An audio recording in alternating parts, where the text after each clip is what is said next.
Hiya, this is 5 good comic book covers. The only show on YouTube that you can count on to bring you 5 good comic book covers without fail. Never ever have I done one of these videos with 4 covers. Never have I done one with 8. Always 5. This is a thing where I show comic book covers that I like.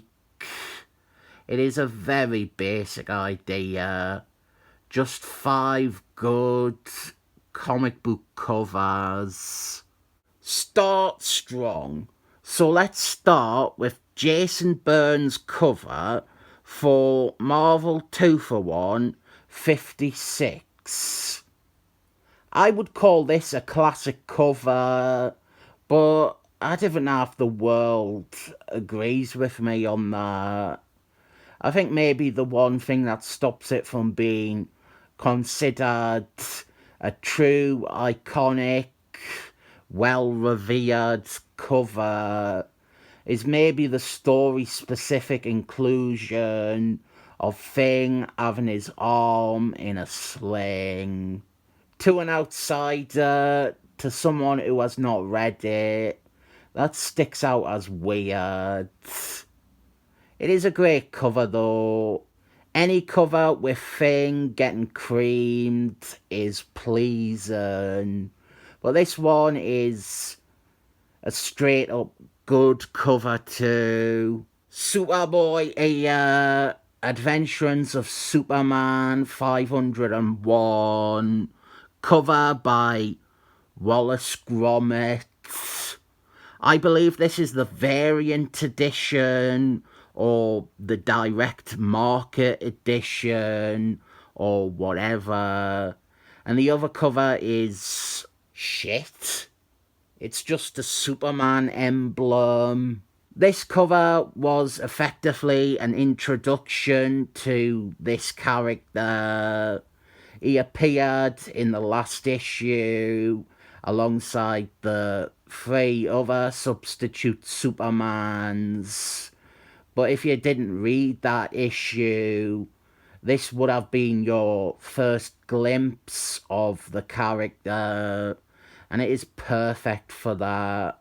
Truth and justice, my way, doesn't work anymore now that Superman doesn't stand for truth and justice and the American way. Wasn't long before some SeaWorld attacks showed up on one of these videos. This is the 4 annual cover by Frenz. I love this a lot. We have got Thor and his allies, and they're flying towards you, which I love. Of course, one of them is Kaiser, which is good. And we also have Doctor Strange with his short-lived eye patch. I didn't have much to say on this cover, other than it is good. I suppose Thing looks a bit awkward, floating there, but it isn't distracting enough to offset the entire cover. SeaWorld Attacks is pretty crap though, but I have already extensively gotten into that. I joked in another video I would do a 5 good comic book covers, which was just 5 covers of a Merodroid, and then I came to realise I would be lucky to find 5 comic book covers with him on, let alone 5 good ones. Here is a good one though. Here is the best Ameridroid cover they ever did.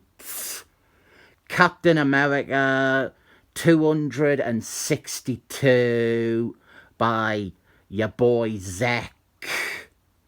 This is everything I love about this dopey bad guy. It is Captain America fighting a giant version of himself. Perfect. Can it beat around the bush here? This is one of my favourite covers of all time. Affinity Gauntlets number 3 by Jorge Perez. It is heroes flying towards you again. Of course, I fucking love it. I love it so much, I am willing to overlook the amount of colouring mistakes, which are many. Like, She-Hulk's white bits are coloured green. Charlotte Witch's cleavage, it should be the same colour as her leggings. 90s 4's visor is skin colour. One of Kazar's ants. And Cyclist's costume should be yellow and blue, not white and blue. As far as the colouring goes, it's dreadful. And then when they recoloured it for a trade cover, they still made similar but different mistakes. The colouring thing really does hurt, because this is like my favourite cover ever, or one of them, and all I have talked about here is the colouring. Those are covers to comic books that I think are good. Ooh, it's all out of focus. Actually, that improves Affinity Gauntlets because you can't really make out the colouring mistakes. Offer your opinions on them in the comments. Feel free to say some of your favourite covers ever too. And if you laughed at 5, subscribe.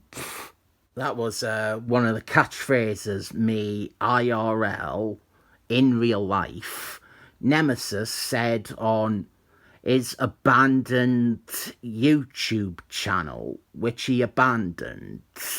I rate his retreat from YouTube after failing to become automatically famous on the platform an enormous 7 thumbs up. He's not really me nemesis. He just used to constantly refer to another comedian as being his nemesis. Another comedian whose only real crime towards him was being better and more successful than him. He would publicly call them his nemesis, like on stage and stuff. He used to be quite hostile and confrontational towards the other comedian, and he would casually tell people this comedian was his nemesis, and it was fucking bizarre. Nobody he would say it to would understand, and most people would have assumed that his nemesis must have done something to provoke this, and he didn't. He really didn't.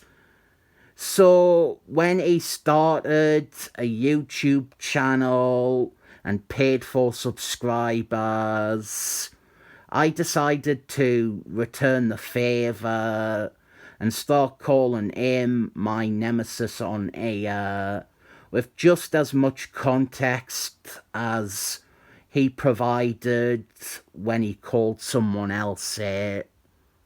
Also, his puns are fucking terrible.